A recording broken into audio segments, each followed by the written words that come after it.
கர்த்தருடைய வார்த்தையை கேட்க மாட்டேன் என்று சொல்லுவர்கள் எப்படிப்பட்டவர்களாக இருப்பார்கள் என்று சொன்னால், அமேன். அவர்கள் தங்கள் இருதயங்களை கடினப்படுத்தி அவர்களுக்கென்றே ஒரு கடவுளை உண்டாக்கி அவைகளை சேவித்து அவைகளை பணிந்து கொண்டு அவைகள் என்ன சொல்லுகிறதோ அவைகளை பின்பற்றி நடக்கவர்களாக இருப்பார்கள்.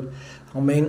அவர்கள் ஒன்றுக்கும் உதவாமல் போகிற கந்தையைப் போல் ஆவார்கள் என்று சொல்லி பரிசுத்த வேதாகமத்தில் ஆண்டவராகிய யெகோவா தேவன் சொல்லியிருக்கிறார். அருமையான சகோதர சகோதரிகளே, என் வார்த்தைகள் அமேன் உங்களிலும் நீங்கள் என்னிலும் நிலைத்திருக்கும் போது என்று சொல்லி ஆண்டவர் சொல்கிறாரே, அந்த வார்த்தையானது நமக்குள்ளாக இருக்கிறதா என்று சொல்லி நாம் என்ன சிந்தித்து பார்க்க அழைக்கப்பட்டிருக்கிறோம். அப்படி ஒருவேளை ஆண்டவருடைய வார்த்தைக்கு செவி கொடுக்காமல் இருந்தால் என்று சொன்னால், இந்த நாளில் மனம் திரும்பி ஆண்டவருடைய வார்த்தைக்கு கீழ்ப்படிவோம். ஆண்டவருடைய வார்த்தைக்கு கீழ்ப்படிந்து ஆண்டவருடைய நாமத்தை மகிமைப்படுத்த ஆண்டவரிடத்தில் விண்ணப்பம் பண்ணுவோம். ஆண்டவர் நமக்கு மகத்துவமான காரியங்களை, பெரிய காரியங்களை செய்ய நமக்கு உதவி செய்வார்கள். அப்படிப்பட்ட கிருபைகளை இந்த நாளில் பெற்றுக்கொள்வோம். கர்த்தர்